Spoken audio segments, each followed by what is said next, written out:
Good morning, everyone. Thank you all for making this emergency board meeting your top priority today. I know we all had other commitments scheduled, but nothing is more critical than what we need to discuss right now. Before we dive in, let me set the stage clearly. This meeting will determine whether Titan Global survives the fourth quarter of 2025. I'm not exaggerating when I say this. This is genuinely an existential decision we need to make as a leadership team today. Let's start with brief introductions. Please state your name, your role here at Titan Global, and your primary concern coming into this meeting. Michaela, let's begin with you. Good morning, Michaela Nelson, Chief Human Resources Officer. My primary concern is that we're making decisions about people's lives and careers without fully understanding the long-term impact on our company's culture, our ability to retain top talent, and the trust we've built with our workforce. Okay, thank you, Michaela. And Jameer? Jimmy Weathersby, Chief Financial Officer. My concern is that we're reacting to an existential market pressure without properly modeling both scenarios, layoffs versus retention, to truly understand which path actually stabilizes the company for the long term, not just our next quarter. Noted. Pierre? Pierre Malone, Chief Operations Officer. My concern is we don't have a clear plan. Layoffs affected production, workflow, and operations. Well, those are all excellent points that we need to address. I'm Justin Reedy, your Chief Executive Officer, and I'll be facilitating our discussion today. My concern is straightforward. I worry that we might prioritize short-term comfort and avoiding difficult decisions over long-term survival. I need everyone in this meeting to understand that our survival as a company is not guaranteed right now. Let me provide clear context for today's discussion. The objectives and scope of this meeting are threefold. First, we need to determine whether Titan Global should execute a workforce reduction to stabilize our financial position. Second, we must carefully evaluate our financial stability requirements against our ethical responsibilities as an employer and leader in our industry. And third, we need to establish a clear, actionable decision-making framework that ensures this company's survival while maintaining our values and integrity. The key points we'll cover today include our Q3 financial performance and the very real covenant breach risk we're facing, how our direct competitors have responded to similar market conditions over the past 2 months, our immediate financial pressures, and realistic cash runway analysis. And finally, our strategic options, which I'm calling option A, involving workforce reductions, versus option B, which is maintaining our current status quo. Now let's establish the current competitive landscape. Titan Global does not operate in a vacuum. Over the past 6 weeks, our major competitors have made significant and very public moves. Amazon, Microsoft, and Google, all three had executed substantial layoffs affecting thousands of employees. And here's what matters most for our discussion today. The market didn't punish them for those decisions. In fact, it rewarded them with stock price increases. Now let's examine our specific financial situation. Our Q3 results came in 14% below our target projections. We missed our revenue projections by $890 million. That's nearly $900 million in expected revenue that didn't materialize. Our operating costs continue to climb, while our profit margin shrink quarterly over quarter. At our current cash burn rate, we have exactly 47 days of runway remaining before we breach our loan covenants. That's not a worst case projection. That is our current mathematical reality.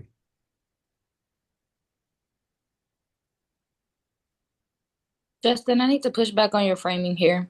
You're saying the market rewards efficiency, but I think what we're really witnessing is the market rewarding the appearance of efficiency and decisive action.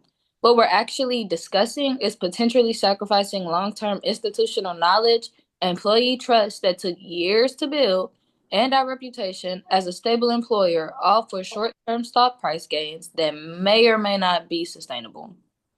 And I appreciate that perspective, Michaela. And we're absolutely need to address those concerns thoroughly in this discussion. But let me be very direct about our reality. Institutional knowledge doesn't satisfy our creditors when payments come due. Employee trust doesn't keep our operations funded and we can't make payroll. We can rebuild organizational culture over time if we survive. We absolutely cannot rebuild anything from bankruptcy. Well, we're already seeing production delays. If we cut without planning, it will get worse. Exactly, Pierre. And that's why we need a comprehensive plan, not a panic response. We can work through operational challenges with proper planning. We cannot work through bankruptcy. Jameer, please walk us through the complete financial picture so everyone understands what we're actually facing. Okay. Thank you, Justin. So, real quick, let me provide the comprehensive financial breakdown, and I'll try to be as clear and direct as possible here. So, our current monthly operational cost stands at about $1.8 billion. That's $1.80 billion every single month just to keep the operations running. 72% of that total expenditure is just labor cost, salaries, benefits, payroll, taxes. If we maintain our current course without any changes, if we keep all staff and maintain current spending levels, we're projecting a negative EBITDA of $340 million by the end of Q1 2026. That is only 4 months away. That negative EBITDA directly triggers our debt covenants. The language in our loan agreements is very clear. At that point, our lenders have the contractual right to call our loans and demand immediately full repayment. If that occurs, we default on all those obligations. This isn't even a hypothetical scenario. I'm painting to scare anyone. This is the actual confrontational timeline we're facing without any form of intervention. Jameer, what about the cost you can't easily put into a spreadsheet? Like the financial impact of losing our best people who will leave voluntarily when they see mass layoffs happening? Like the expenses of having to rehire and retrain entire departments when marketing conditions eventually improve? The costs are real, even if they're harder to quantify precisely. Yeah, and you're exactly right, Michaela. Those are legitimate costs that I do want to acknowledge, but they're more difficult to quantify with precision, but they're still very real though. Based on historical data from similar companies or industries that have executed workforce reductions, organizations typically see approximately 15% decline in productivity and employee morale during that first month immediately following layoffs. However, and this is context really important, most companies recover to baseline performance levels by quarter 2. In some cases, performance actually exceeds previous levels because their remaining employees tend to be higher performers who assume expanded responsibilities and demonstrate increased engagement when they understand the situation clearly. That sounds extremely clinical and cold when we're discussing thousands of people who will lose their livelihoods and income security. Yeah, you're right. It does sound cold, and I acknowledge that. But my role in this discussion is to present accurate financial data and mathematical realities, not to make emotional appeals. The stark mathematical reality we're facing is that we either take the decisive action right now or we risk losing everything, including the employment and lives of those 70,000 employees we're attempting to protect by making this incredibly difficult decision. Let me walk through option A in detail so everyone can fully understand the full financial picture. So, option A, we will reduce our total headcount by 30,000 employees across all divisions and departments. This action delivers $1.4 billion in annual labor cost savings alone. That's salaries, benefits, and associated costs. When we add the additional savings from the real estate consolidation, because we need less office space with fewer employees now, and operational efficiency improves from streamlined progress, we're projecting about $1.5 billion in total annual savings. Now, the upfront costs are substantial, and we need to be honest about them. Approximately what, 215 to 245 million dollars? This covers legally required and enhanced severance packages, legal compliance costs, HR administrations, and transitional support services. However, even accounting for all these upfront expenses, we remain net positive by over $1 billion in year 1 alone. Now, let me present you option B. which is maintaining current staffing levels and attempting to navigate through this downturn without any workforce reductions at all. In this scenario, we continue our current $1.8 billion monthly cash burn rate. We breach our loan covenants in January 2026. That's only 2 months from now. Our credit rating subsequently drops from the investment grade to junk status. Our borrowing cost increases exponentially. We're talking approximately 300% increases in interest rate. Vendors and suppliers will demand immediate cash payment upfront rather than offering the net 30 or next 60 payment terms we currently enjoy. Under this situation, based on standard bankruptcy timelines and our cash portion, we would very likely be filing Chapter 11 bankruptcy by March or April of 2026. So if we cut 30,000 people quickly, we lose 10 to 14 days of production per department. That costs money too. Yeah, you're correct, Pierre. So then what are you estimating for those operational costs? Between 150 to 200 million in lost revenue penalties if we don't plan this right. Which is exactly why this needs to be strategic and carefully planned, not reactive. We're not making hasty cuts. We need a real plan. But let's also be completely clear. Doing nothing is not a viable strategy. We need to make a real decision here. Before we continue, I want everyone to see how the market has actually responded to similar actions by other major companies. This comparative analysis shows 6 major corporations that executed workforce reductions in the past 12 months. The average stock price increase across these companies were approximately 7% within just 30 days of the announcement. The average time required to return to baseline productivity levels was 90 days. That's 3 months. 90 days is good. That means we can recover if we plan it right. Before we make any final decisions, I need to ensure that everyone in this meeting fully understands something that's extremely and critically important.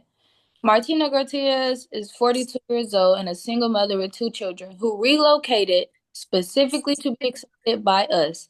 Daniel Park is a 29-year-old old Army veteran who was actively recruited by us after his tour in Afghanistan. Okay, keep him in mind. Renee Thompson, 34 years old, returned from parental leave just 3 weeks ago after having her first child to keep balancing the immense demands and caring of a newborn to take care of. If we execute these layoffs, what specific message does this send to Daniel and Renee?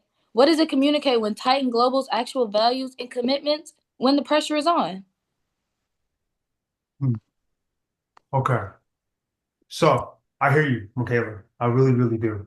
And you make a viable argument. So, Jameer, what does a phased 90-day reduction plan really look like in the real world?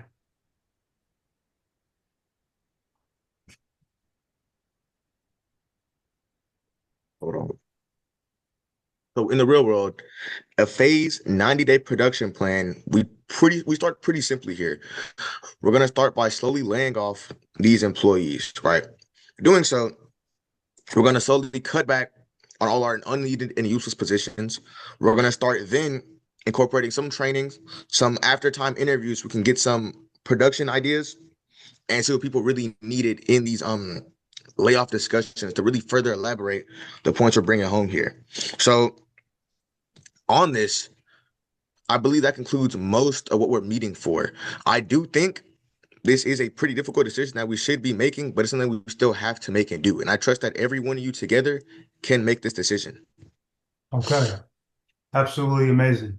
So here's our final decision as a leadership team.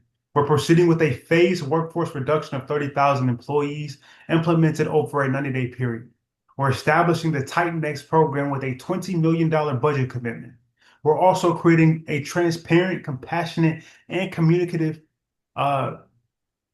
platform that prioritizes human dignity and organizational honesty throughout this entire process. I thoroughly believe in every last one of you. I thank you all for taking the time to make this meeting. I want to let you know that the longevity and prosperity of this company is completely in your hands. Are there any questions before we solidify this plan? Just emails instead of calls with the future of this. Okay. Anyone else? How do we notify people individual meetings? Well, individual one-on-one meetings with direct managers. That would be the best way. No mass emails. We would just do this with dignity. Is that it? This is pretty much everything I had. Okay. Yes. Well, perfect. Thank you all for joining. And let's get to work. All right. What Thank Eric? Y'all have a great day. You too.